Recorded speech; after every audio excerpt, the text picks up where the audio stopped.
Celebración de fe, encuentro de amor, el hombre y Dios, Dios y el hombre. ¿Dónde se da este encuentro? Presentamos Misterio de Fe. Escúchanos y conoce más sobre las expresiones de nuestra fe creída y celebrada en la liturgia. Señor Jesús, mi Salvador, amor eterno, amor divino.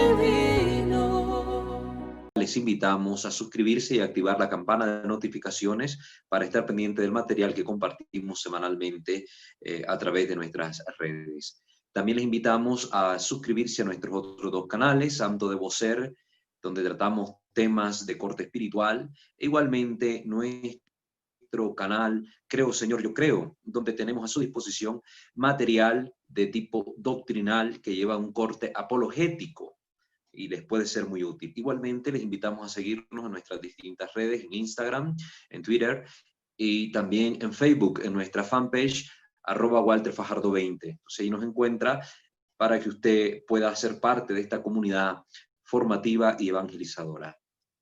Vamos a comenzar poniéndonos en la presencia de nuestro buen Dios, en el nombre del Padre, del Hijo y del Espíritu Santo. Amén.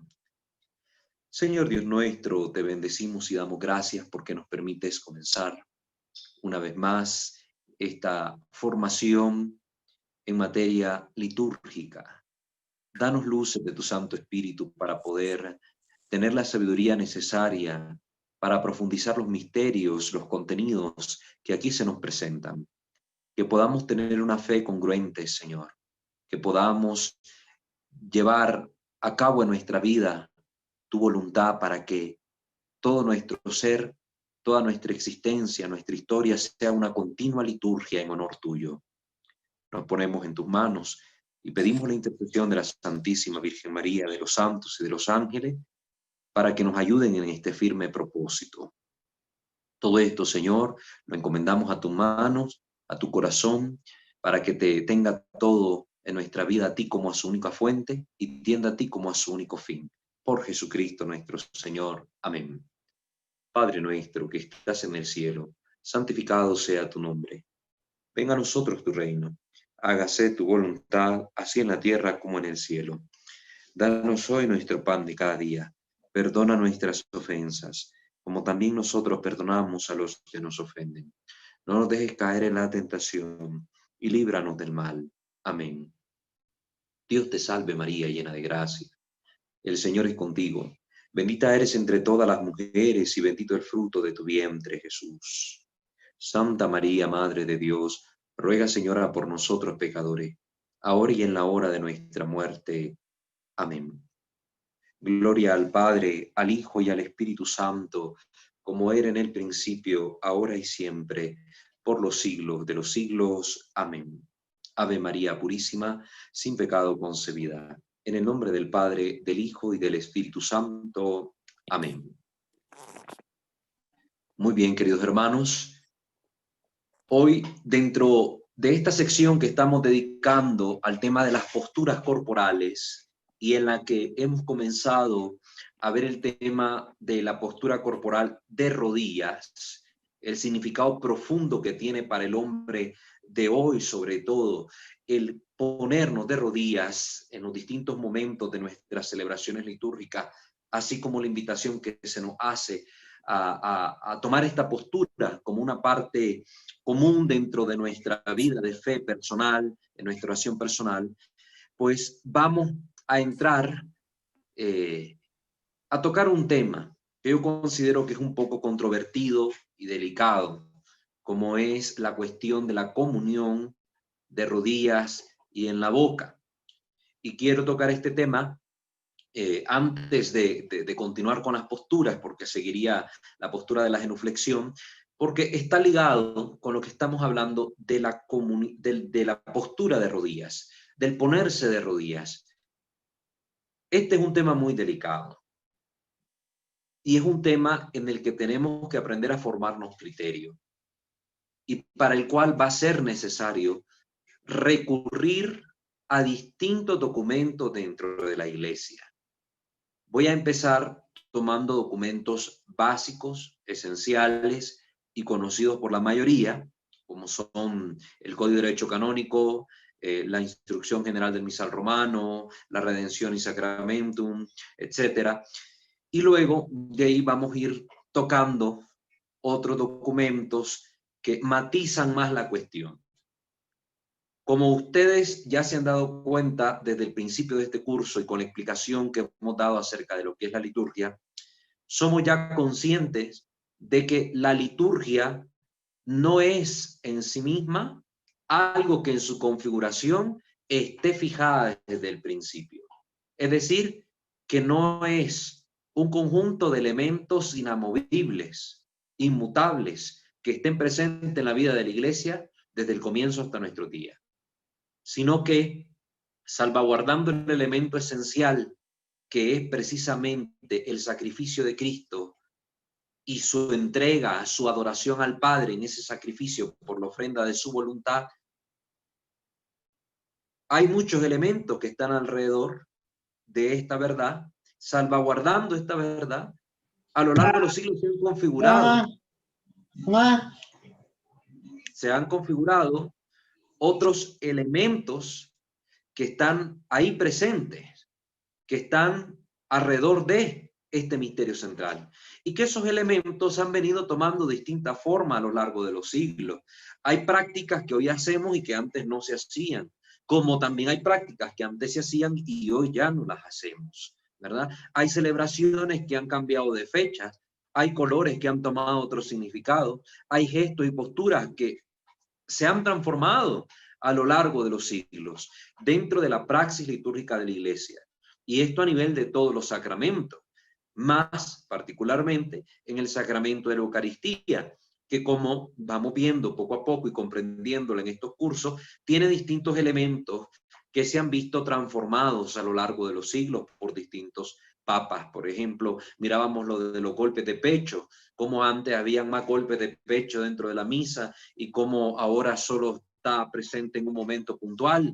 Hemos visto cómo esos golpes de pecho fueron introducidos en un momento de la vida de la iglesia para la práctica litúrgica. Es decir, que no estuvo siempre presente o que no siempre se ha vivido de X o Y manera, sino que ha cambiado. Esta concepción quiero que la tengamos siempre presente. Los elementos que son inamovibles y los elementos que son mutables, que son cambiables. ¿Quién es el que decide qué se cambia y qué no se cambia en la liturgia? La autoridad competente. Y esta autoridad competente en nuestra Santa Iglesia es el romano pontífice que nos gobierna a todos los católicos del mundo. Él es la autoridad máxima. Entonces, aunque exista una congregación para el culto divino y la disciplina de los sacramentos, sí, esta congregación emite documentos en armonía con el Santo Padre, que expresan la voluntad del Santo Padre en estas materias. No es que ella por su lado va a emitir un documento y el Papa por su lado va a decir otra cosa. No, esto tengámoslo claro. Esto lo hago ver porque nos daremos cuenta que a lo largo de los siglos han habido muchos cambios. El Cordero de Dios se introdujo en un momento dado de la historia de la Iglesia. Antes no se decía dentro de la misa. La forma de comulgar, como lo vamos a ver ahorita, ha ido variando también a lo largo de los siglos. Encajonarme en una forma de ver estos temas importantísimos de la Iglesia como algo que no se puede cambiar o que no ha cambiado nunca en la historia de la Iglesia es un error. Es un error. Yo tengo que darme cuenta que la liturgia está viva dentro de la Iglesia y forma parte de una Iglesia viva. La Iglesia no está muerta, no es inerte, no es un objeto. No. La tradición de la Iglesia no está muerta, no está encasillada. Es viva, la tradición viva de la Iglesia. Lo esencial no cambia. Un dogma no va a cambiar, pero puede cambiar la forma en que un dogma es presentado o las formas como se expresa ese dogma pueden variar, pero no va a cambiar la esencia que ese dogma transmite. Entonces, esto es lo que yo quiero que vayamos teniendo en consideración y que creo que hasta el momento las personas que están tomando el curso, que están siguiendo el desarrollo progresivo y sistemático de estas catequesis, ya se van dando cuenta. Ya desde un primer momento rompimos ese cascarón donde estábamos encerrados, de creer que nuestra iglesia y nuestra celebración bajo el rito latino es el único que existe. Nos damos cuenta que existen 24 ritos que conforman precisamente esta familia litúrgica de la iglesia, y que dentro de estos ritos hay distintas formas de hacer las cosas, que no nos hemos explayado en los otros ritos, ¿verdad? Porque sobre todo los que estamos aquí participando, vivimos en el rito católico, en el rito romano, en el rito latino, es una cosa, ¿verdad? Pero que existen otro montón de elementos que varían dependiendo de los ritos, esa es una realidad que no podemos negar. Una de esas ceremonias o parte dentro de los ritos es la comunión. Y si nosotros hacemos un examen detenido de las formas de comulgar, incluso nos daremos cuenta que en los distintos ritos de nuestra iglesia existen diversas formas de tomar la Sagrada Comunión.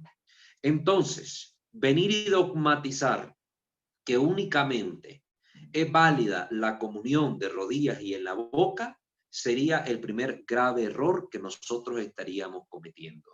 Sería el primer grave error que nosotros estaríamos cometiendo.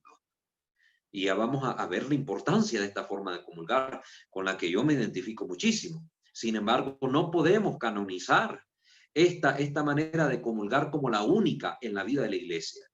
Entonces yo estaría haciendo pasar por una mala praxis la praxis histórica de otro rito distinto al latino, donde la comunión, por ejemplo, se toma con cucharilla. La cucharilla con la que se toma desde el cáliz el pan que está remojado en el vino, que es la sangre del Señor, y con cucharilla se le da en la boca a los fieles, que comulgan de pie, que comulgan de otras maneras. Entonces, hay que tener una mentalidad un poco en este sentido más abierta, una panorámica más amplia, una visión más amplia de lo que es la práctica litúrgica de la iglesia. Y por eso yo quise empezar este curso hablando sobre esa familia de ritos que configuran la expresión litúrgica de la fe de la iglesia, para que así nuestro campo de visión se ampliara y tuviéramos en la profundización de estos contenidos una visión más amplia, una visión más holística de estas temáticas y de estos contenidos. Con eso en claro, vamos a comenzar hablando sobre este tema de la comunión de rodillas y en la boca. Para lo cual es preciso tener en cuenta que vamos a hablar de esta temática dentro de nuestro rito latino. Vamos a hablar dentro de nuestro rito latino, cómo ha venido siendo esta práctica, ¿tá? Tal vez si da tiempo, más adelante, no hoy, porque espero tocar este tema en 2 o 3 sesiones, vamos a ver si logra darse tiempo para que miremos un poco cómo se comulga en otros ritos, dentro de esta familia de ritos católicos. Pero ahorita quiero centrarme en el rito latino, es decir, el que comúnmente nosotros conocemos, tanto en su forma extraordinaria como en su forma ordinaria, o Vetus Ordo y Novus Ordo, o Misa Tridentina y Misa de Pablo VI. Digo todos los nombres, ¿verdad? La mayoría de los nombres por los cuales se le conocen para que estemos claros en qué entorno nos vamos a situar. Parte fundamental de lo que ha venido configurando en los siglos el modo de comulgar el santísimo cuerpo y sangre de nuestro Señor, su alma y divinidad contenida en las sagradas especies, está en relación fundamental con la concepción que se tenga sobre el divino sacramento. Es decir, la iglesia desde un principio ha sabido que en el pan y en el vino está nuestro Señor Jesucristo. Eso es una realidad. Pero a lo largo de los siglos se fueron presentando doctrinas contrarias a esta realidad, se han presentado ataques al sacramento, se han presentado distintas maneras de concebir la presencia de nuestro Señor en las especies eucarísticas. Entonces esto ha ido dando lugar a que se vaya configurando en el tiempo doctrinas cada vez más claras sobre esta verdad en el seno de la iglesia, ¿verdad? Se ha ido esta doctrina esclareciendo con el paso de los siglos. Y esta profundización del misterio de la presencia real de nuestro Señor en el pan y en el vino le va haciendo a la iglesia hacer tomar conciencia de quién está ahí y de cómo acercarse a recibir al Señor. Es decir, a medida que los fieles van comprendiendo más y mejor que Cristo está ahí presente, no simbólicamente, sino que realmente presente, personalmente presente, pues los fieles van desarrollando este sentido piadoso y reverente de acercarse a tomar las sagradas especies, porque no se están acercando a recibir cualquier cosa.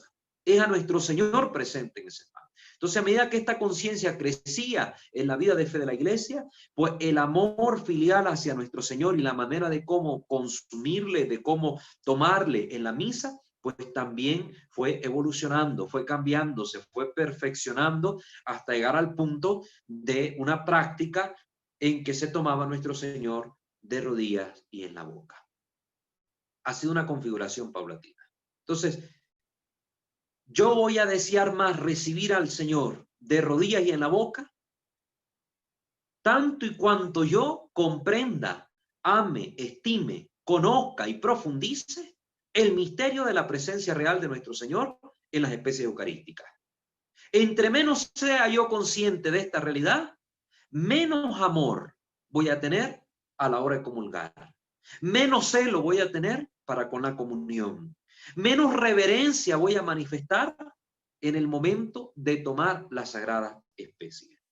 Eso me tiene que quedar a mí claro y sin ninguna duda. Entonces, en los lugares donde hay menos formación eucarística, donde los pastores predican con menos celo lo que es el misterio de la Sagrada Eucaristía, donde se promociona menos una práctica y devoción piadosa a la Sagrada Eucaristía, donde se le tribute culto continuo a la Sagrada Eucaristía, donde haya menos exposición del Santísimo, donde haya menos procesiones con el Santísimo, donde haya menos reuniones eucarísticas, congresos eucarísticos, etcétera, menor va a ser la piedad de la gente a la hora de comulgar, menor va a ser la conciencia de las personas sobre el sagrado misterio y mayor va a ser la irreverencia de los comulgantes. Mayor va a ser la irreverencia de los comulgantes. Eso tiene que quedarnos claro, ¿verdad? Todo esto lo estoy haciendo como una introducción ampliada sobre lo que vamos a tratar, porque si no hay claridad de esto, lo demás que se diga serán palabras tiradas al viento, porque no van a penetrar en el corazón y en la mente de los que me estén viendo. Hay que tener claridad de estas cosas que estoy mencionando. Para profundizar mejor este misterio de la presencia real de nuestro Señor Jesucristo, yo elaboré una serie de videos que ya están publicados en nuestro canal Creo Señor Yo Creo. Vamos a dejar más adelante en la descripción de este programa, el link a la lista de reproducción dentro de nuestro canal, donde está el conjunto de videos dedicados a esta materia para que podamos verlo y profundizarlo. Yo creo que serían una introducción hermosa y amplia que nos ayude a comprender este tema. Es necesario verlos. Creo que son entre 8 o 10 capítulos. Y ahí abordo toda esta temática sobre la celebración eucarística en cuanto celebración del misterio de nuestro Señor, que muere, entrega su vida por nosotros y resucita para darnos la vida nueva, a donde explicamos qué significa transubstanciación, de dónde viene esta doctrina, cuál es la relación de la última cena con la crucifixión y muchos temas que tienen que ver con esta materia que hoy hablamos. Entonces yo les invitaría a que, así como van a tomar esta clase ahorita, esta sesión sobre la comunión de rodillas y en la boca, pues se tomen unos minutos de su tiempo para ir a checar, para revisar este contenido, este material que hemos trabajado para ustedes y que lo profundicen lo más que puedan, para que tengan una mejor comprensión de lo que se vive a la hora de la misa, del misterio que está presente en el altar de nuestras iglesias, ¿verdad? Eso es una invitación que les hago. Por favor, vayan y búsquenla, no se pierdan ese contenido. Vamos pues a entrar a abordar el tema que nos corresponde. Aclaro desde ahorita, lo vamos a hacer gradualmente.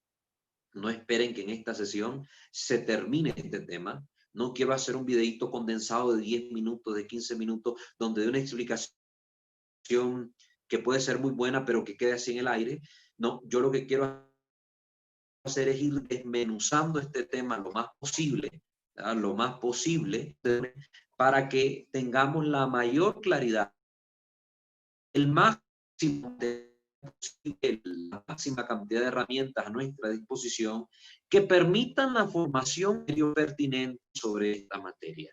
Es decir, yo aquí no voy a decir esto es lo correcto, esto no es lo correcto, o esto sí, esto no, y invalido a lo que dice aquel cura o aquel obispo. No es ese mi papel. Mi papel es, como les he dicho desde el principio, proporcionarle las herramientas a ustedes para que ustedes profundicen estos contenidos y se formen el criterio adecuado. Porque yo no soy juez. Yo no soy juez que estoy diciendo que está bien, que está mal, o que no soy parte del tribunal de la Santa Inquisición. No me consideren así. Estamos aquí para profundizar el contenido que se nos da a través de los documentos oficiales de la Santa Iglesia. Quiero comenzar con el extracto de algunas palabras del cardenal Ratzinger en el libro que hemos venido utilizando, que es El espíritu de las liturgias, 2 parrafitos. Voy a tomar de un tema que más adelante, Dios primero, podamos verlo. Y a partir de estos 2 parrafitos, pues comenzar nuestra temática cada vez profundizándola más.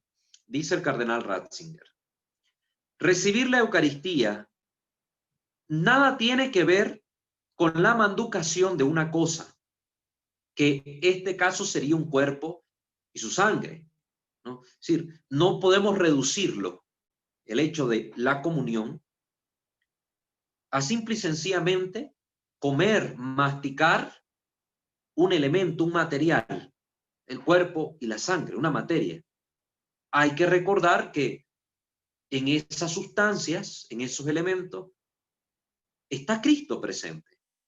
Comulgar, tomar el Santísimo Sacramento, entonces tiene que ver con algo que va más allá del simple hecho de comer el cuerpo y la sangre de Cristo. Estamos entrando en una dinámica, en un encuentro entre Cristo total, que se me da en su cuerpo, sangre, alma y divinidad, y mi persona que le recibe.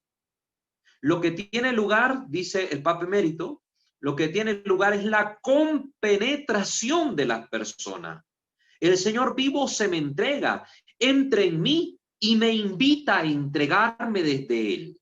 De suerte que adquiera validez el ya no vivo yo, sino que Cristo vive en mí, como dice Pablo en la carta a los Gálatas 2:20. Solo así la recepción de la comunión es un acto humano que eleva al hombre y lo transforma. Hermosas palabras del Papa Emérito. Sí.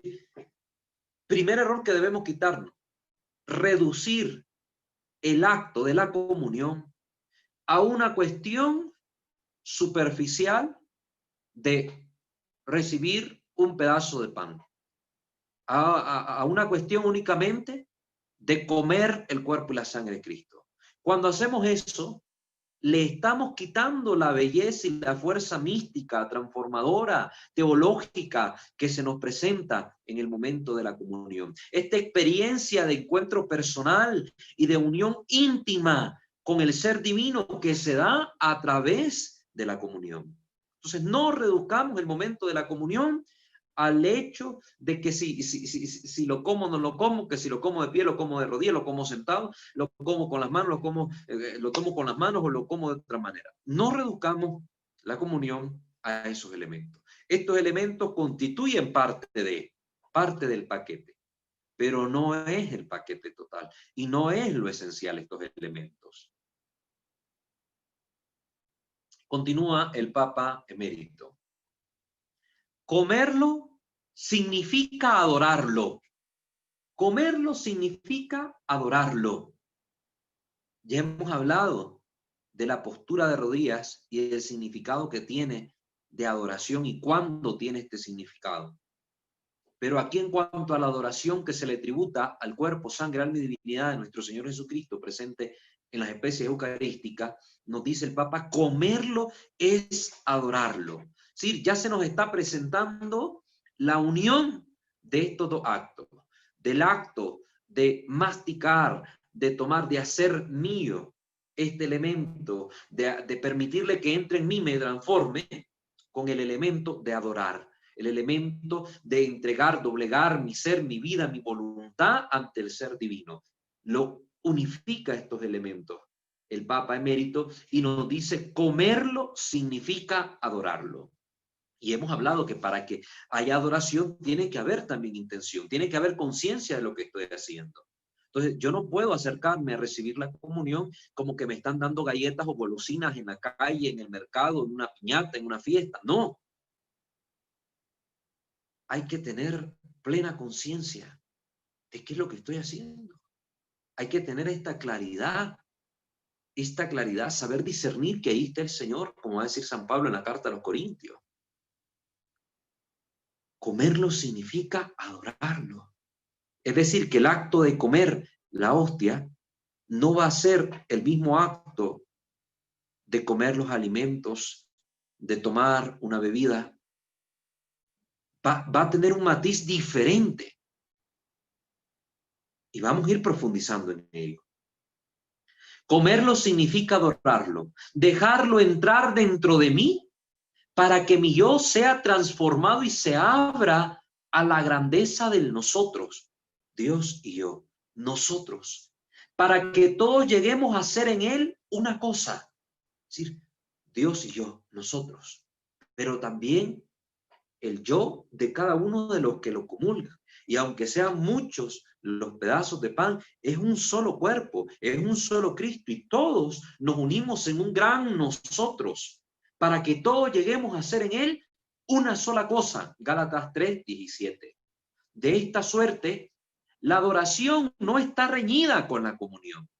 La adoración no está reñida con la comunión. No puedo decir yo que el acto de comulgar no es adorar. No lo puedo decir. No. Ni se la puede yuxtaponer a ella. La comunión solo alcanza un auténtico grado de profundidad en el momento en que haya justificación y contexto la adoración. Es decir, ahí es cuando encuentra su pleno sentido la comunión. Cuando está envuelta en este hermoso contexto de la adoración.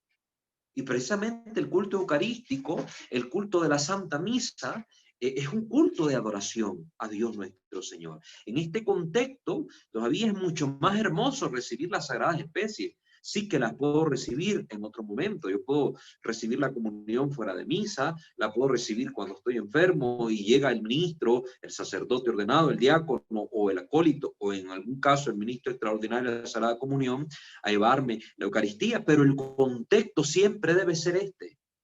Aunque sea el momento, un tiempo distinto de la misa, el contexto en que yo le reciba debe ser siempre la adoración. Y la adoración lleva el reconocimiento del ser omnipotente y el reconocimiento de nuestra impotencia ante ese ser. Eso debe estar siempre presente. Por eso, prima en el momento de comulgar, siempre hacerlo bajo un acto profundo de humildad. Un acto profundo de humildad. Y ya hemos dicho desde el tema pasado que hemos profundizado sobre el arrodillamiento, que es la postura cristológica, que es la postura propia de la cultura cristiana y que manifiesta más perfectamente este abajamiento, este acto de humildad que reconoce al Todopoderoso y que reconoce nuestra propia condición de pequeñez y de pecadores ante Él. Entonces, vamos haciendo nosotros la conexión en nuestra mente. Yo les voy dando el elemento, ustedes vayan conectando las ideas. Voy a tocar ahora algunos puntitos, algunos numerales de un documento que ya ustedes habrán oído mencionar sobre esta materia. El documento es del Papa Juan Pablo II y se llama Eclesia de Eucaristía. Eclesia de Eucaristía. Todos estos documentos que aquí vamos a mencionar los pueden encontrar ustedes en la web, ¿verdad? Basta poner en Google el nombre del documento y les van a aparecer múltiples enlaces por medio de los cuales pueden acceder a él. Dice el número 34. La Eucaristía se manifiesta, pues, como culminación de todos los sacramentos, en cuanto lleva a perfección la comunión con Dios Padre, mediante la identificación con el Hijo unigénito por obra del Espíritu Santo. Un insigne escritor de la tradición bizantina, ¿verdad?, otro de los ritos que pertenecen a nuestra iglesia, expresó esta verdad con agudeza de fe. Dijo él: en la Eucaristía, con preferencia respecto a los otros sacramentos, el misterio de la comunión es tan perfecto que conduce a la cúspide de todos los bienes. En ella culmina todo deseo humano, porque ahí llegamos a Dios y Dios se une a nosotros con la unión más perfecta. Vamos viendo, ¿verdad?, cómo estos documentos nos van dando luces, que la comunión es algo más que el acto únicamente externo de comer la hostia. La comunión es algo más grande. Precisamente por eso es conveniente cultivar en el ánimo el deseo constante del sacramento eucarístico, la invitación del Papa Juan Pablo II. ¿Ves? Cultivar en el ánimo, de nuestro deseo, nuestra voluntad, el querer constantemente recibir el sacramento eucarístico, este deseo. Y vamos a ver que es necesario ciertas condiciones para comulgar el Santísimo Sacramento. Entonces, por eso es que la comunión frecuente me ayuda a mí a santificarme, porque no solo es el hecho de tomar el cuerpo de Cristo, sino todo lo que requiero como condiciones previas para llegar a ese acto. Entonces, ayuda a mi proceso de santificación. De aquí ha nacido la práctica de la comunión espiritual, incluso la comunión espiritual, felizmente difundida desde hace siglos en la iglesia y recomendada por santos maestros de vida espiritual. Esto está bien que aparezca acá mencionado para que no minusvaloremos este acto piadoso, que es la comunión espiritual tan recomendado en la vida de la iglesia y en la vida de toda la alma. La comunión espiritual que podemos hacer cualquier día, en cualquier momento del día, y que nos une también a nuestro Señor. Escuchemos lo que dice Santa Teresa al respecto en su obra Camino de Perfección. Cuando no comulgaredes y oyéredes misa, podéis comulgar espiritualmente, que es de grandísimo provecho, que es mucho lo que se imprime el amor ansí de este Señor. Las palabras de Santa Teresa, que aprovecha mucho al alma, porque imprime el amor del Señor en nuestro corazón cuando hacemos la comunión espiritual, para que no minusvaloremos ese acto piadoso y que ahora nos está siendo muy útil en el contexto de la pandemia, donde tal vez no muchos tengan el acceso a nuestros templos, tengan el acceso a la comunión sacramental. Entonces, para que no crean que se pierde el tiempo con eso o que esto no sirve de nada hacer la comunión espiritual. No. Ciertamente que no es lo mismo, pero tiene un profundo valor. Y hubo en su momento, ¿verdad?, grandes teólogos de la iglesia que llegaron casi a equiparar la experiencia y los frutos de recibir la comunión espiritual con la experiencia y los frutos de recibir la comunión sacramental, para que no desprecien este acto de piedad. Seguimos con el numeral 36. Precisamente en este sentido, el Catecismo de la Iglesia Católica establece: quien tiene conciencia,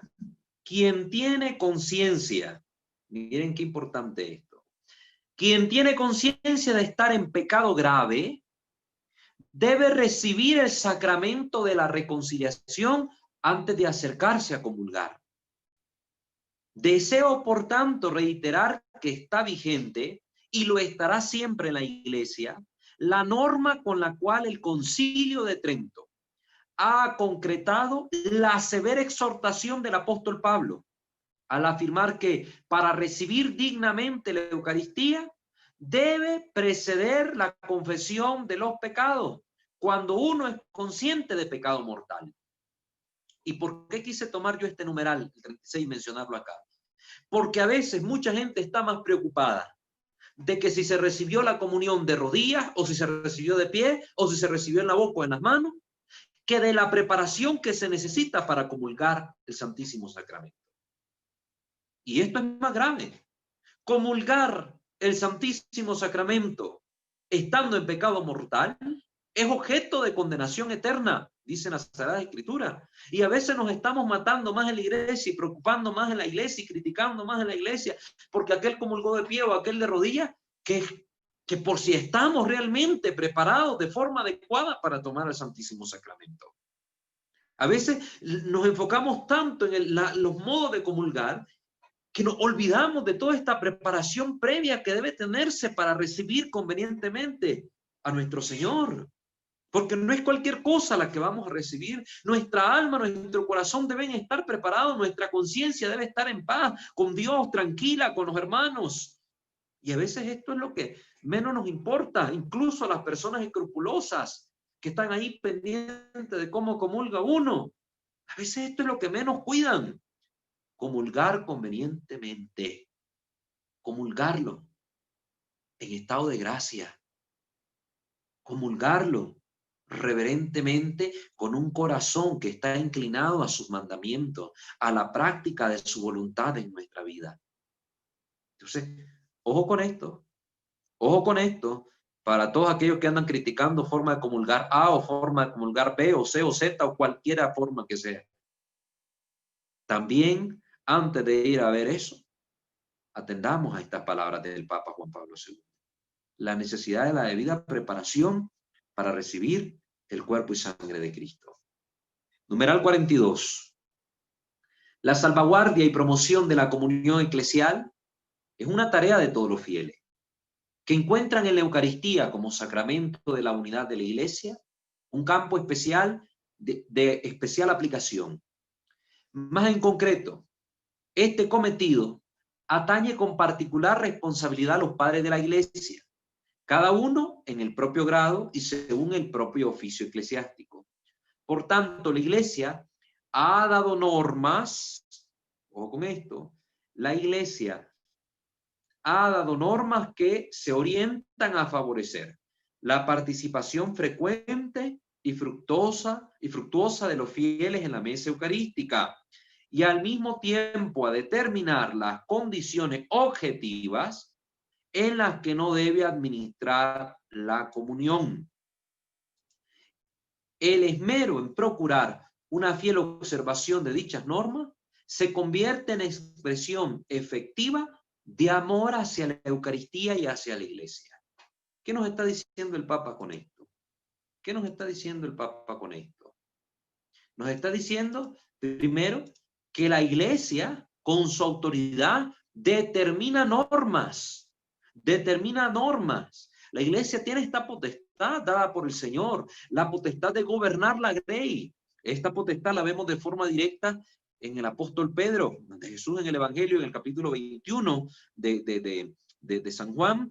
Viene y le dice: apacienta mis corderos, apacienta mis ovejas. Hay un poder que le ha dado el Señor, una autoridad de la que está revestida el apóstol Pedro para apacentar la grey. Y también una potestad que tienen los obispos en su conjunto, en unión y comunión con el Santo Padre. Entonces, la Iglesia tiene esta autoridad de dar normas y nosotros debemos también escuchar estas normas que la Iglesia nos propone y obedecerlas, porque precisamente en ellas hay manifiesto una expresión efectiva de amor hacia la Eucaristía y hacia la Iglesia. Entonces vamos atendiendo estos tres numerales que hemos mencionado acá, ya van ampliando más el campo de nuestro conocimiento. Ya vamos teniendo como mayor claridad. No podemos reducir la comunión a solo el hecho de masticar la hostia.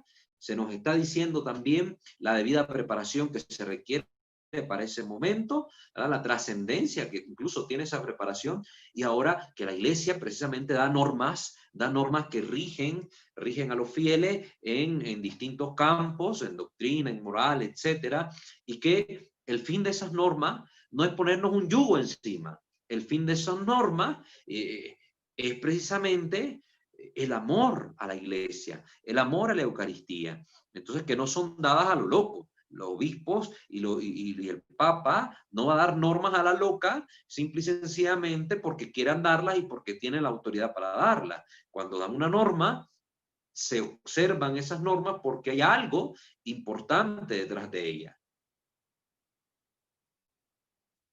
Hablemos sobre la manera de comulgar. Hablemos sobre la manera de comulgar. Para ello quiero comenzar tocando lo que nos dice el Código de Derecho Canónico a partir del canon 897 al 958, que nos habla sobre la Santísima Eucaristía. Lógicamente no voy a tocar cada uno de los cánones uno por uno, porque hay otros que tocan otros puntos que son menos relevantes para la materia que estamos aquí abordando. No les resto importancia, simplemente no son tan relevantes en el punto que ahorita nos compete. En el canon 898, se nos da una primera recomendación. Tributen los fieles la máxima veneración a la Santísima Eucaristía. Vayan poniendo ojo a esto. Tributen los fieles la máxima veneración a la Santísima Eucaristía, tomando parte activa en la celebración del sacrificio augustísimo, recibiendo este sacramento frecuentemente y con mucha devoción.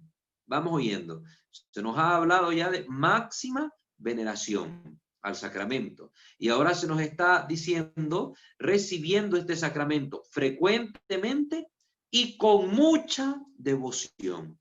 Entre más consciente sea yo de lo que estoy recibiendo, más devoción voy a tener hacia ese sacramento. Entre más le adore, entre más ore ante el Santísimo Sacramento, mayor va a ser el deseo que tenga mi corazón de recibir apropiadamente las sagradas especies. Crecerá en mí la piedad filial. Y sigue el canon. Y dándole culto con suma adoración. Los pastores de alma, al exponer la doctrina sobre este sacramento, inculquen diligentemente a los fieles esta obligación. Aquí hay un punto en el que deberíamos detenernos y analizar muchas cosas. No lo vamos a hacer, pero sí ustedes son conscientes de esto. Uno, que hoy se habla muy poco sobre el Santísimo Sacramento. Hoy las homilías de nuestros sacerdotes, a veces hasta de nuestros obispos, giran en temas políticos, giran en torno a temas mundanos, a revistas, a novelas, a series, a otro montón de cosas, y cada vez menos nos hablan sobre la doctrina católica. Tocan más de algún temita en ese conjunto de palabras que desarrollan en la homilía, pero de doctrina cada vez escuchamos menos. Y tenemos cada vez más fieles ignorantes en cuestión doctrinal. Fieles que se llaman católicos y no conocen nada de la catequesis de la Santa Iglesia, de la doctrina de la Santa Iglesia. Y el segundo punto, que tampoco se está inculcando a los fieles por parte de los pastores estas prácticas a las que se nos está invitando en el canon. Venerar la Santísima Eucaristía, recibirle frecuentemente, con mucha devoción y darle culto de suma adoración. Es decir, sí se nos habla de la Eucaristía, por allá el día que toca celebrar el Corpus Christi se toca el tema, se habla de esto, tal vez el Jueves Santo, en la Cena Domini, en la Cena del Señor, en la institución del sacramento, de la Eucaristía, del sacerdocio ministerial, se hable un poco de esto, pero son momentos muy puntuales y por allá. Y el resto del año, y el resto del tiempo, vemos sacerdotes muy poco preocupados de exponer al Santísimo a la adoración de los fieles. Iglesias donde incluso hasta el sagrario ha sido arrancado del centro del templo para tirarlo a un lado, a la capilla, a una capilla. Prácticas donde cada vez más se adora, entre comillas, con mayor irreverencia al Santísimo, donde vemos sacerdotes que agarran la custodia y la andan como que fuera bandera de arriba para abajo, con movimientos raros ahí en grupos de fieles, donde se va perdiendo el sentido de la reverencia y lo sagrado. Cualquiera toca la custodia, cualquiera toca el Santísimo. Entonces, es algo a lo que deberíamos explayarnos muchísimo, pero solo hacemos ver este detalle, que no solo es responsabilidad de los fieles lo que pasa con la Eucaristía, sino también de los ministros.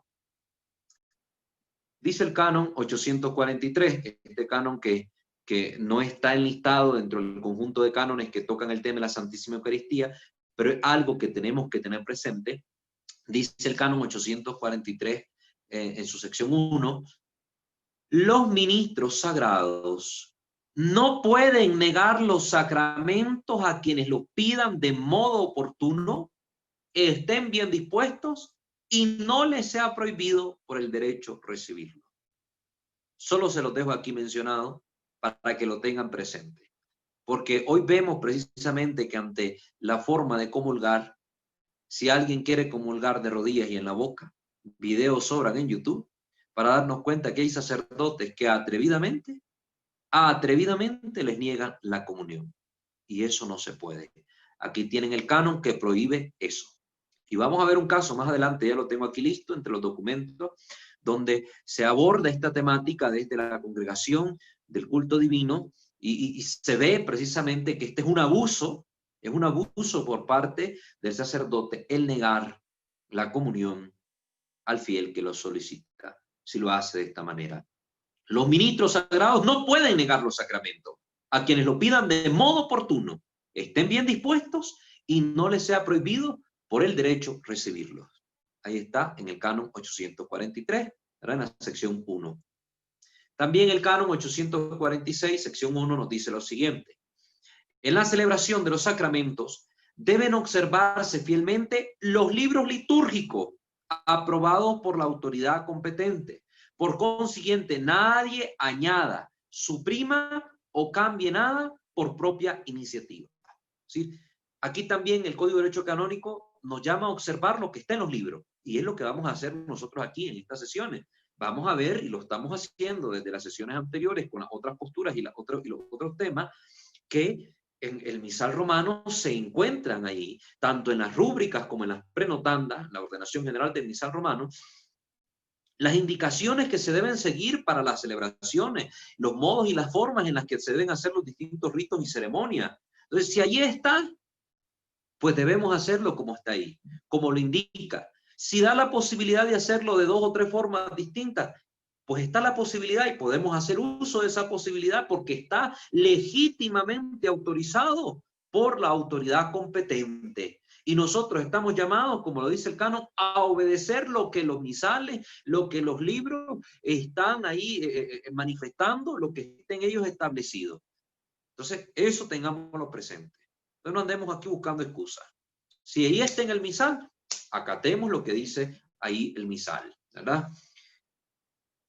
Canon 919, ¿verdad? Canon 919, su sección 1, dice, sección 1, quien vaya a recibir la Santísima Eucaristía ha de abstenerse de tomar cualquier alimento y bebida al menos desde 1 hora antes de la Sagrada Comunión, a excepción solo del agua y de las medicinas. Volvemos a lo mismo de antes. A veces no nos preparamos convenientemente para la recepción del Señor y estamos viendo otras cosas. El ayuno eucarístico casi no se observa. Yo con mucha gente que converso y platico sobre el tema, mucha gente ya no observa el ayuno eucarístico. Voy a misa, bueno, primero voy a desayunar y después voy a misa y comen ahí un montón de cosas, 5 o 10 minutos antes de la misa y ya después se van a la misa. No se observa el ayuno eucarístico. No se observa. Y esto hay que tener mucho cuidado. Y este es otro de los elementos que ha venido variando. Ustedes pueden ir a investigar en la web y se van a dar cuenta que el ayuno eucarístico ha variado a lo largo de los siglos.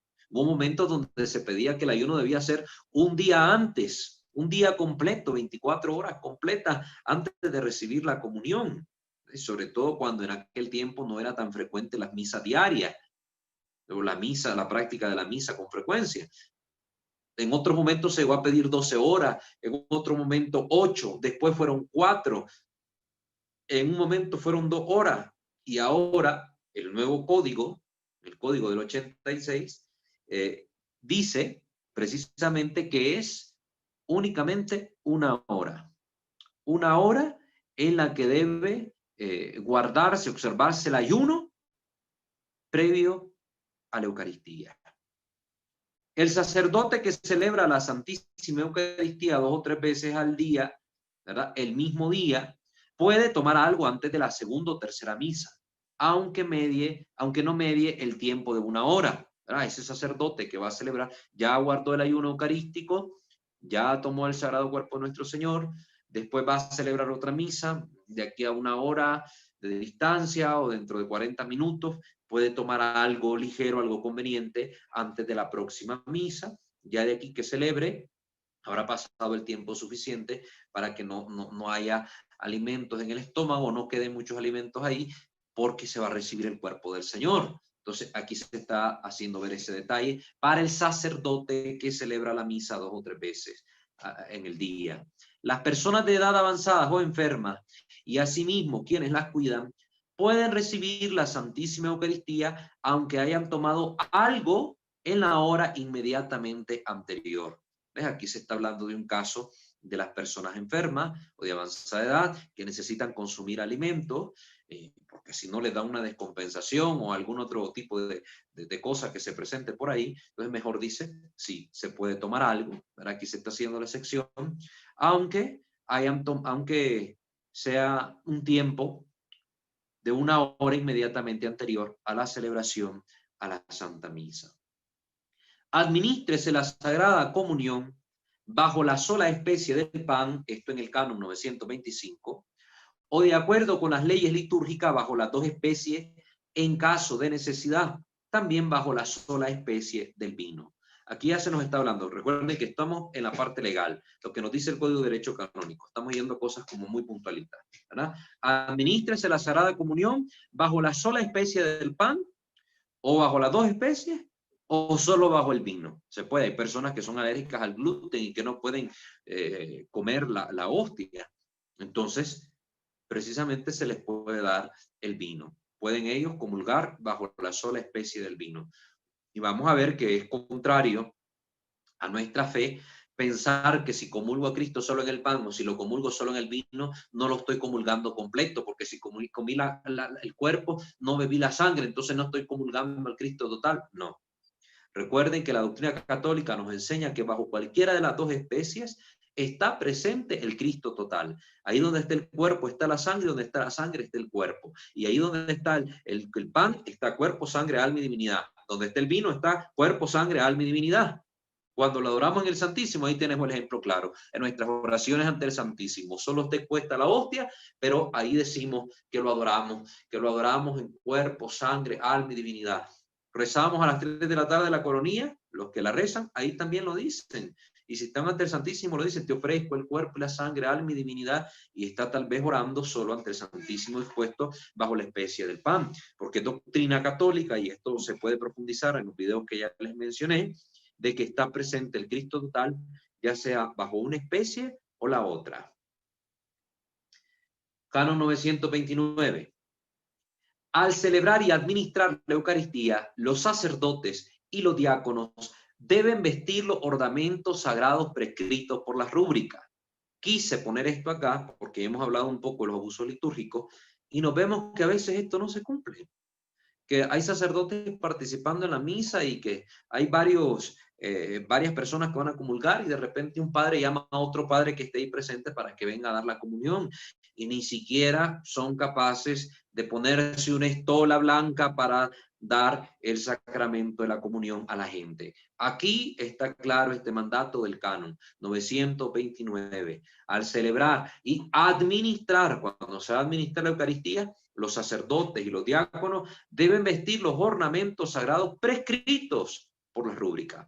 Yo como ministro acólito, ¿verdad? Como acólito instituido, si me llama el sacerdote a prestar este servicio en la misa, debo usar mi roquete, debo dar la comunión con mi roquete, que es la forma conveniente. Entonces, hay que tener eso presente, ¿verdad?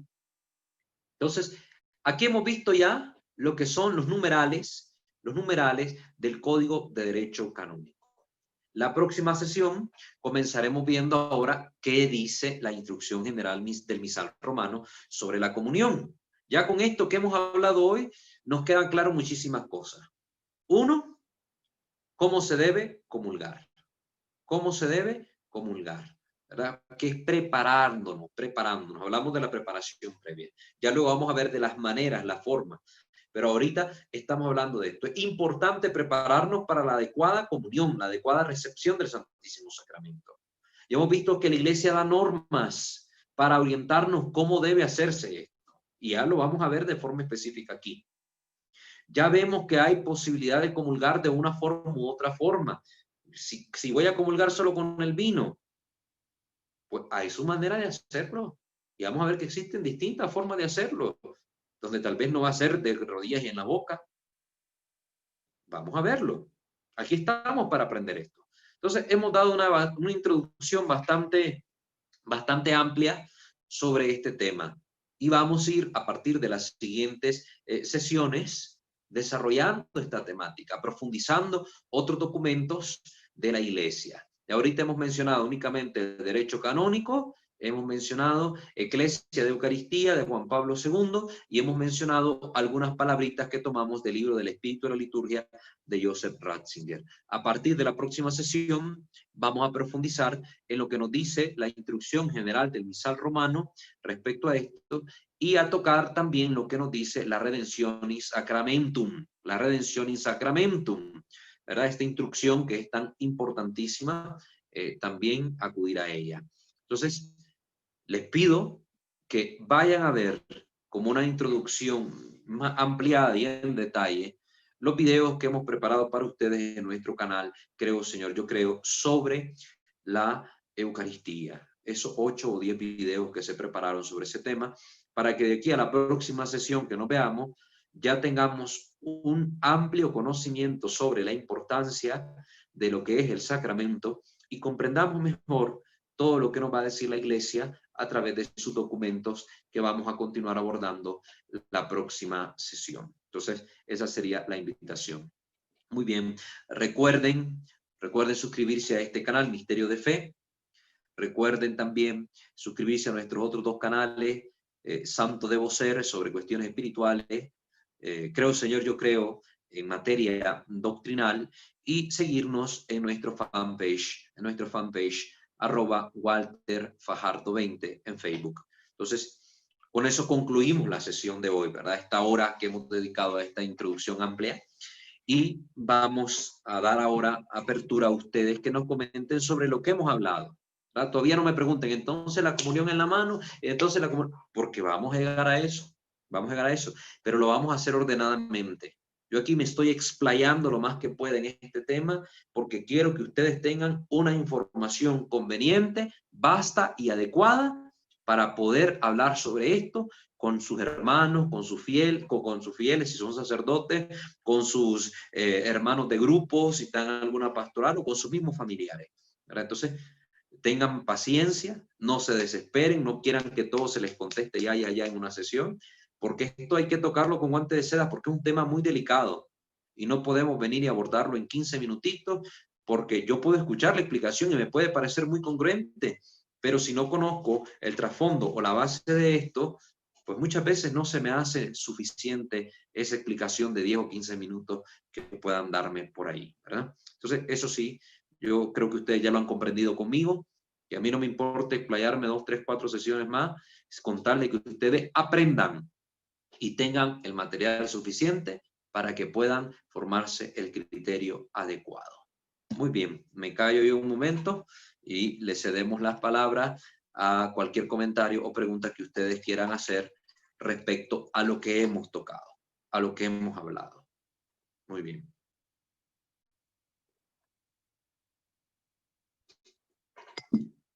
Si alguien quiere comentar algo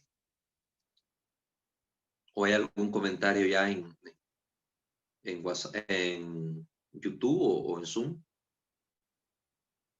Aún no hay comentarios.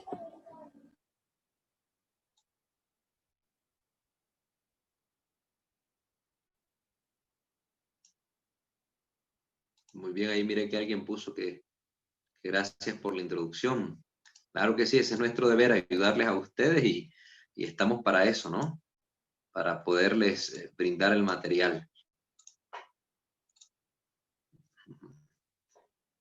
Nadie más. Yo sé que estaban muchos con curiosidad sobre este tema y todo lo demás, pero yo creo que estaban esperando solo que les dijera hoy, sí, hay que comulgar así. No, no comulguen así. No, ¿verdad? Yo les dije que vamos a introducir muy bien este programa, porque sí me interesa, es un tema delicado, es un tema para muchos de conciencia, entonces creo que hay que desmenuzarlo bien, ¿verdad? Hay que desmenuzarlo bien. No sé ustedes qué opinen. A ver, ¿cuántos estaban Walter, preparados más? ¿Sí? buenas noches. ¿Quién nos habla y A de mí dónde? Eira de Ciudad de México. A mí Muy me bien. parece súper, o sea, muy, muy buena la explicación, obviamente. Me refuerza lo que yo dentro de mi corazón sentía. El hecho de que usted acaba de decir que tributemos la máxima veneración a la Santísima Eucaristía. Para mí es, pues, verdaderamente doloroso el recibirla en la mano. No he tenido, a Dios gracias, la necesidad de hacerlo, porque el Señor me abrió el camino cuando llegó lo fuerte de la pandemia. Yo pertenezco a una comunidad aquí en Campestre, Churubusco, y fue cerrado el templo. Me Sí. dio verdaderamente tristeza el tener que verlo a través de un televisor. No lo podía yo, ¿cómo explicar? Era algo que me costaba trabajo. Como decimos, no podía yo digerirlo. No podía yo superar esa parte y afortunadamente tuve la bendición que el Señor me encaminó hacia una parroquia en donde he estado yendo a partir de marzo, finales de marzo, y he tenido la bendición de recibirlo de rodillas y en la boca. Bendito Para Dios. mí es un tema muy delicado porque pues he tenido la oportunidad de, a través de una mística, donde la Santísima Virgen le ha comentado a esa mística que solo los ¿Qué nombre sacerdotes tiene tienen la la mística? dignidad, perdón, ¿Qué acerca nombre de la tiene la dignidad, mística? Catalina Rivas. Muy bien. A ella le ha dicho que solamente, que ella no tiene la dignidad como un sacerdote de poder tocar el cuerpo de su hijo. Entonces, a mí se me ha quedado muy grabado, yo pertenezco a este apostolado, no sé, quizá 12 años, 10, un poco más, y eso me ha quedado muy grabado. Entonces, para mí el día y la única ocasión que lo recibí en la mano fue muy doloroso. Sentí pues algo muy, muy fuerte en mi corazón y la verdad es que me solté llorando. Porque no, digo, obviamente nadie es digno de tocarlo, lo dicen los mismos sacerdotes, pero yo me sentí profundamente, que lastimaba profundamente el corazón del Señor, que estaba yo, pues, ultrajando su cuerpo. Entonces, esa parte me la refuerza ahora Walter, que para mí es importante saber a quién estoy recibiendo y cómo lo estoy recibiendo.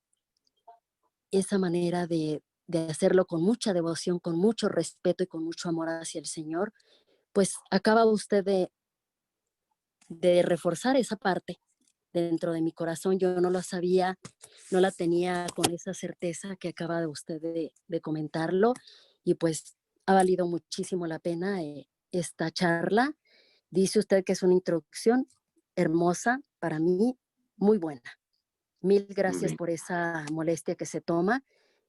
Y pues doy infinitas gracias también al Señor de pertenecer, o sea, de haber aceptado esta invitación de parte de una de las chicas que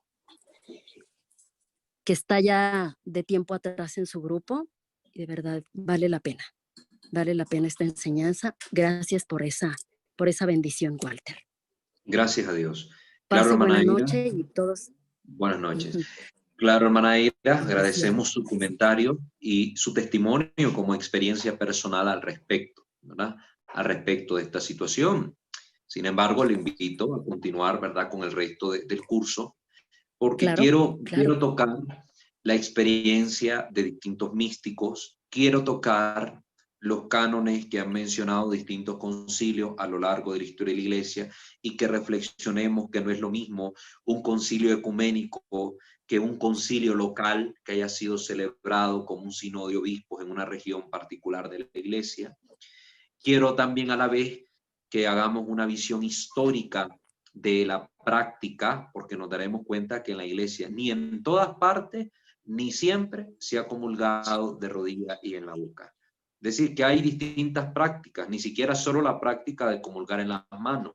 Hay distintas prácticas de comunión y que todas son válidas, todas tienen su sentido, todas tienen su fundamento, tanto en la tradición de la Iglesia como en alguna otra tradición, ¿verdad?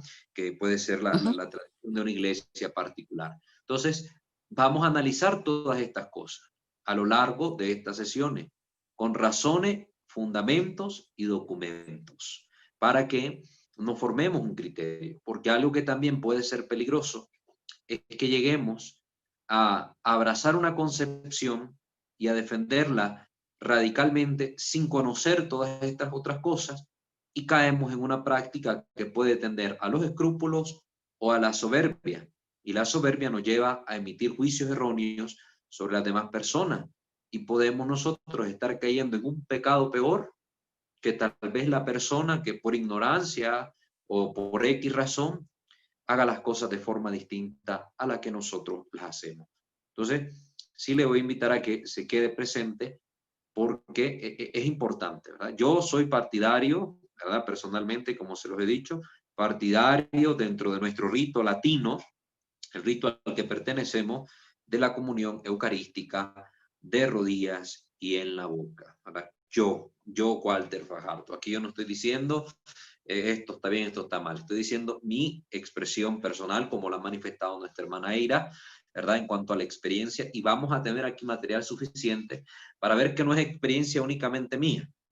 Sacerdotes como el padre Luis Toro, el padre Darío Betancourt, Fray Nelson Medina, por mencionarles algunos que son muy conocidos en las redes, también son partidarios de la comunión de rodillas y en la boca, pero también vamos a escucharlo. Incluso ahí están los videos, los podemos buscar en YouTube sobre este tema y estos autores y estos sacerdotes que les he mencionado y se darán cuenta.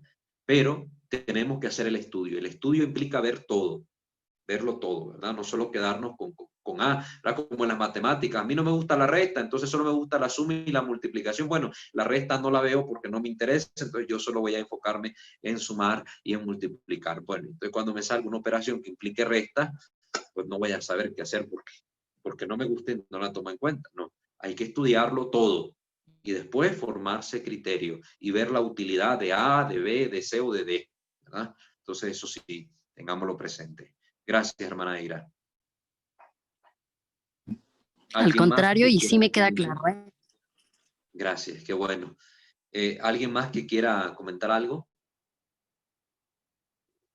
O preguntar algo, ¿verdad? Lo que quieran. Estamos en este momentito para ustedes. Este es el momento de hablar con ustedes, de que ustedes puedan expresarse. Entonces, si quieren hacerlo, pues este es el momento. Me parece que siempre los estoy hincando para que hablen, ¿verdad? Insistiéndole, insistiéndole. No sé si a veces soy muy necio en este sentido. Entonces, sí. Si quiere alguien hablarlo, si no, pues para que me digan, no, no hay comments. Pónganme ahí, ¿verdad? No comentario, no palabra. Yo ya sé que nadie quiere hablar, entonces terminamos la sesión, no hay problema. Pero si alguien más, quiero que tengan la oportunidad de hacerlo. Y no tengan pena, cualquier pregunta, cualquier cosa, exprésenla. Estamos aquí para aprender. Somos una comunidad formativa, nos estamos formando. Ustedes aprenden, yo aprendo, todos aprendemos.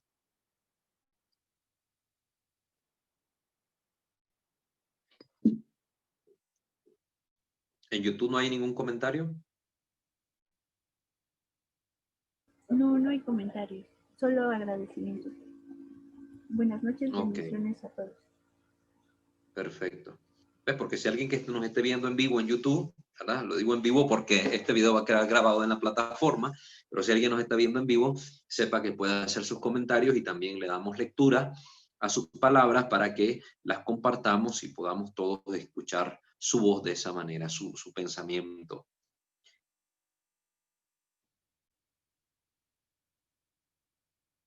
¿Qué me dicen sobre el canon que mencionaba, lo de la preparación que deben dar los sacerdotes a los fieles? ¿Qué experiencias han tenido al respecto? ¿Es solo mi apreciación particular, lo que le comenté de que veo poco a los sacerdotes hablar sobre el tema, o es experiencia común? No sé, como aquí hay gente de Nicaragua, hay gente de México, hay gente de Estados Unidos, no sé cómo sea la experiencia por aquellos lados, ¿verdad? Yo he andado un poco de arriba para abajo y pues las palabras que dije son la experiencia que he tenido.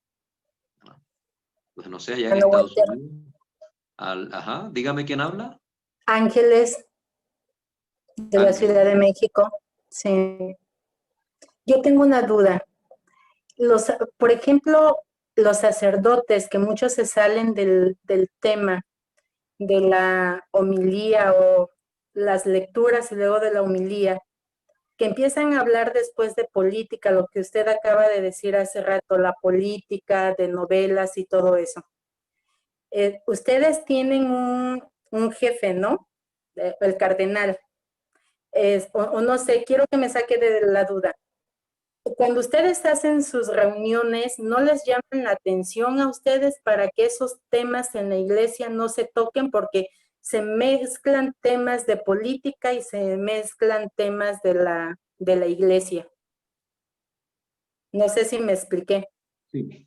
Primero, hay una autoridad en cada diócesis y la autoridad es el obispo diocesano, ¿verdad? Ese es el que tiene la autoridad sobre su sacerdote. Es lo primero que hay que aclarar. En segundo lugar, hay que aclarar que no es lo mismo iluminar realidades políticas desde la doctrina de la iglesia, desde la moral de la iglesia y la fe de la iglesia, que convertir la homilía en un discurso político a favor de X o Y partido. No es lo mismo. Hay sacerdotes que cometen el error en este segundo tipo de prédicas o de homilía, que ya son prácticamente prédicas politizantes, ¿ves? Donde están hablando a favor de algún tipo de candidato, de algún tipo de partidos, donde todo gira en ese marco. Y eso está mal. Cosa distinta es lo del primer caso. Ya lo vemos en la acción de los profetas. Los profetas, con la autoridad divina y hablando en nombre de Dios, denunciaban las realidades que eran contrarias a la voluntad de Dios en medio de la sociedad. Esto incluía la acción de los reyes, la acción de cualquier otro tipo de gobernante, incluso la de los mismos sacerdotes, etc. Entonces, cuando la iglesia con su voz profética denuncia este tipo de injusticias en una sociedad, está cumpliendo su labor y lo puede hacer dentro de los templos. Pero cuando la homilía se desvía a esta segunda forma, que es la politizante, ahí sí se está distorsionando lo que la iglesia en su papel profético debe hacer. Eso lo digo pues así muy a grosso modo, porque es tema que en su momento tocaremos cuando lleguemos a la sección que corresponde en la liturgia a la homilía y podamos explayarnos en el tema. Pero para responder su pregunta así a grosso modo, le dejo esa claridad que debemos tener, para diferenciar bien los ámbitos, porque la iglesia puede hablar de todos los campos, iluminándolos desde el evangelio y que persiga dentro de esa predicación el bien de sus fieles y la iluminación de sus conciencias. Eso sí lo puede hacer. Pero convertir el espacio sagrado y el momento de la predicación dentro de la misa en espacio para hacer anuncios de productos, de venta de cosas, de política, de chisme, de cualquier otra cosa, ya se desvirtúa el sentido real de esa prédica, ¿verdad? Ya no es una prédica conforme a la verdad evangélica o conforme a las escrituras, sino que ya va siguiendo la intención muy subjetiva del celebrante o del que preside. Gracias, hermana Ángeles. Gracias. Sí. ¿Alguien más que quiera comentar respecto al tema de hoy? Sobre lo que les estaba preguntando, ¿verdad? ¿Cuál ha sido la experiencia, no sé, allá en Estados Unidos, aquí en México, sobre este tema? ¿Cómo miran? Los sacerdotes inculcan mucho el amor, la devoción al Santísimo. En Nicaragua sí yo veo que ya muchas veces la práctica sí ha caído un poco en la costumbre, más que en el celo de. Sí está muy presente, por ejemplo, todos los jueves se expone en nuestros templos el Santísimo Sacramento. Han habido muchas iniciativas para construir capillas de adoración perpetua, ¿verdad? Se tiene mucho amor y devoción por procesiones con Jesús sacramentado. Esto sí lo he visto, ¿verdad? En la realidad muy particular en Nicaragua, aunque a nivel de las prédicas y de el trabajo de inculcar en los fieles un poco más la conciencia sacra sobre esta realidad de la presencia de nuestro Señor en las sagradas especies, como que no se ha trabajado mucho, pero sí, por lo menos este otro aspecto en Nicaragua sí lo he visto presente. No sé aquí los hermanos de México o los hermanos de Estados Unidos que nos están viendo, qué experiencia han tenido al respecto. Buenas noches, Walter. Habla Leslie Velázquez. Vivo en... Leslie, buenas noches. Buenas noches a todos. Actualmente vivo en Canadá, ¿verdad? Y pues aquí lo del jueves eucarístico que gozamos, que yo soy nicaragüense, aquí pues no se da eso. Pues doloroso para mí en lo personal, pero ahí voy adaptándome al ritmo de que lleva aquí la iglesia. Con respecto a, quería que me aclararas un poco, o no sé si lo vas a ver más adelante, que hacías mención de que a la hora de dar la comunión el ministro tiene que estar bien revestido, pues, y muchas veces pues llaman a un sacerdote y pues de la manera que esté el padre y va. Pero ¿qué pasa con los ministros extraordinarios? Porque ellos, por lo menos en Nicaragua y aquí la dan así normal, pues, sin estar revestido. Entonces quisiera, pues, a ver que si uno puede aclarar eso.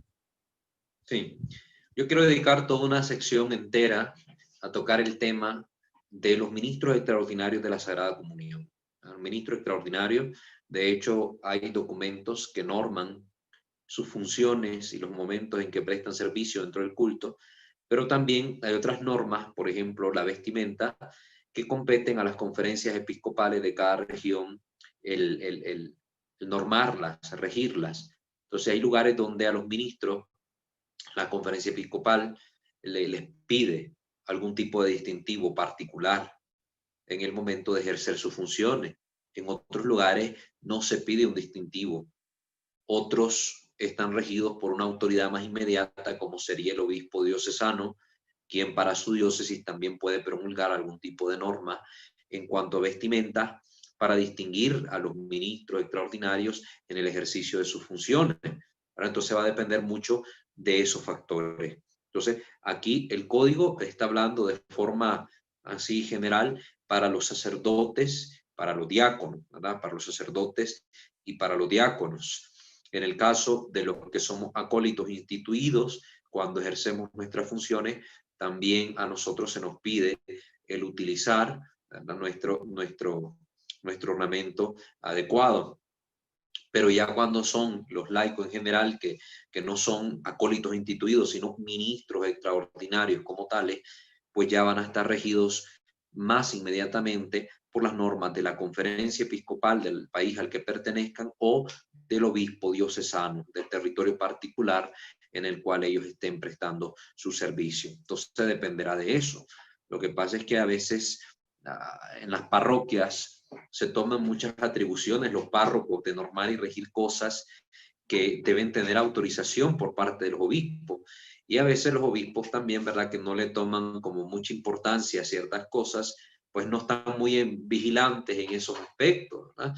Y por ejemplo, que en cuestiones de música, en cuestiones de cambios en los templos, el obispo tiene que estar muy pendiente, no solo porque yo soy el párroco que estoy aquí, digo lo que se hace y cómo se hace. Yo estoy supeditado a la autoridad de mi obispo, porque en la parroquia yo represento al obispo. No es que yo soy el que hago y deshago, porque la autoridad en ese territorio, en esa iglesia particular, es el obispo. Y los presbíteros son colaboradores del obispo. ¿verdad? Para bien de la alma. Y entonces vemos que en una misma diócesis, de repente en una parroquia, los ministros andan todos vestidos con alba, en otra parroquia de la misma diócesis andan solo con escapulario, en otra es con una camisa con algún símbolo en ella, en otras pues nada, en otras algún tipo de tela encima, y yo he visto de todo un poco, ¿verdad? He tenido la oportunidad de ver de todo un poco, y esto tal vez es una realidad en una misma diócesis. ¿Y esto que deja ver? Un poco de desorden. Deja ver un poco de desorden, y que el obispo, pues en este sentido, no ha metido mucha mano, no ha metido mucha mano, ¿verdad? Entonces yo no puedo hablar por ese obispo, por esa diócesis, no sé cuál sea la realidad pastoral, no me compete a mí hablarlo, porque él es el supervisor de esa diócesis, ¿verdad?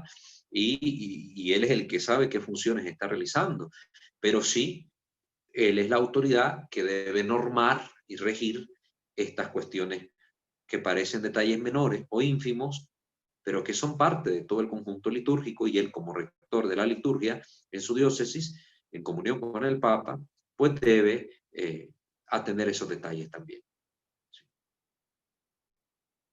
Gracias, Leslie.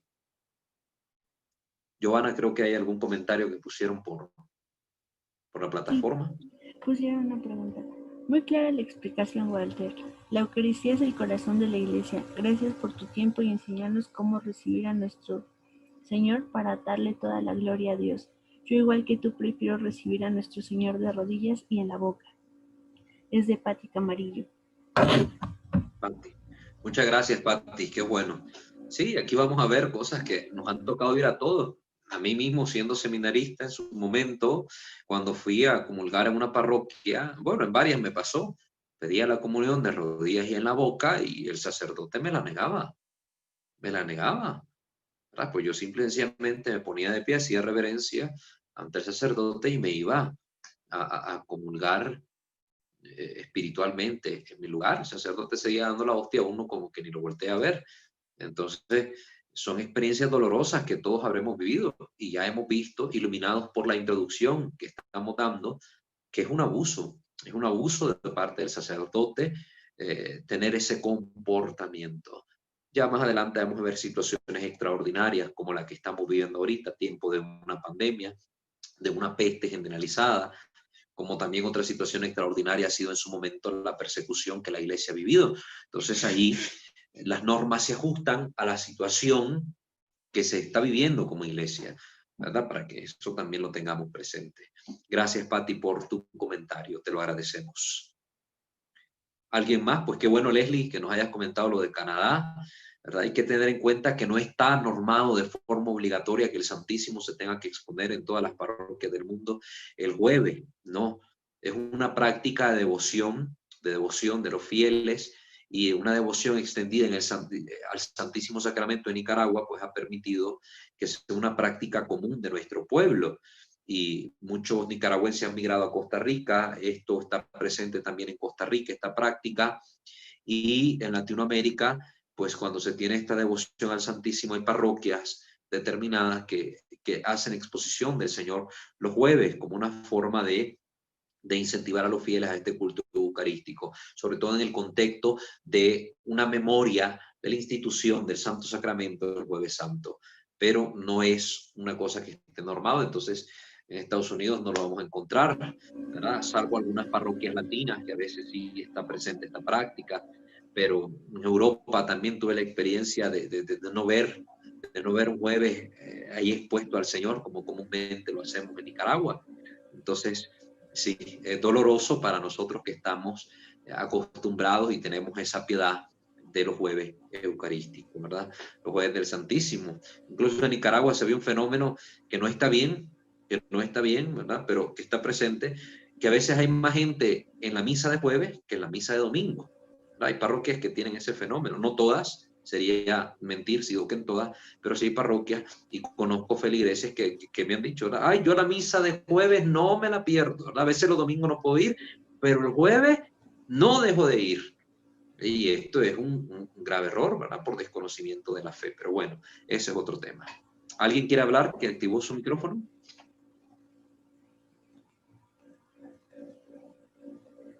No. Entonces, Joana, creo que teníamos otro comentario por ahí. Hay una pregunta más. Es de Anayensi. Si comulgo de rodillas y en la boca, ¿es correcto que la reciba de un ministro extraordinario o siempre debe ser de manos del sacerdote?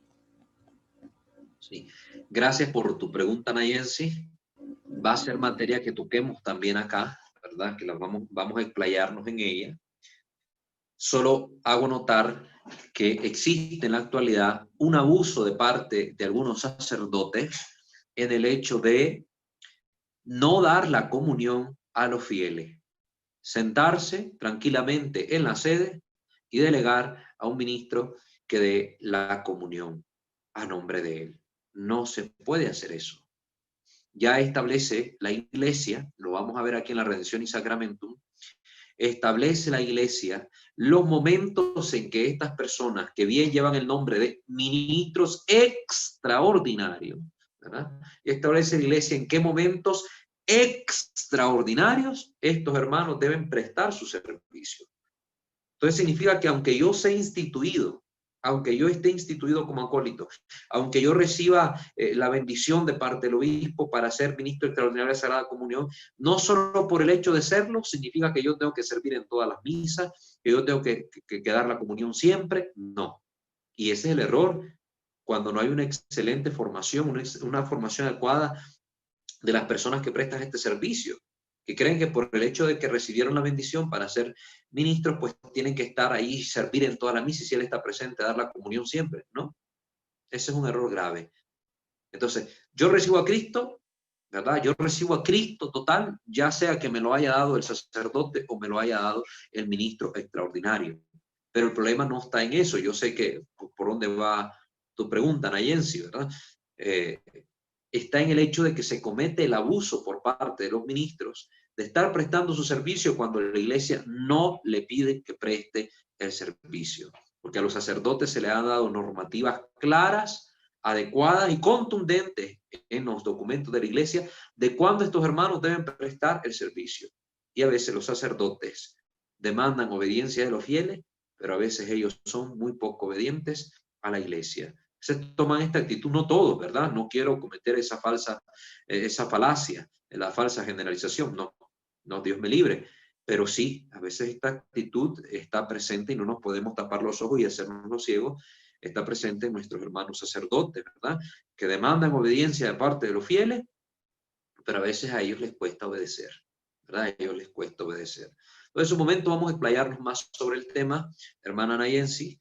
Ahora vamos a abordar bien el tema de los ministros extraordinarios para que tengamos más claridad. Y cuando se cumplen esas situaciones extraordinarias y ellos ejercen su función, pues no debe haber ningún peso en mi conciencia de recibir la comunión por parte de ellos, porque ya la Iglesia lo ha autorizado, la Iglesia les ha dado esa posibilidad, hay toda una orientación al respecto, etcétera, etcétera, etcétera.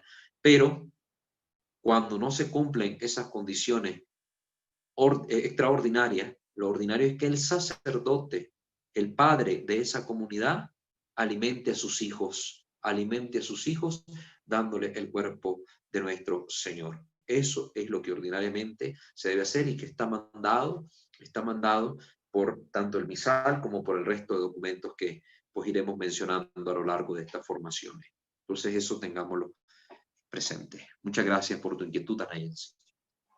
Bueno, son las 9 y bueno, yo creo que ya nos pasamos más de la hora, ¿verdad? Ya la hora pues, de formación ya está, pero yo creo que ya nos estamos alargando mucho. Siempre trato de dedicarle media hora a esta sección, ¿verdad? A esta sección de hablando con ustedes, de permitir que ustedes se expresen, para que así pues también saquen a colación sus dudas y sus comentarios.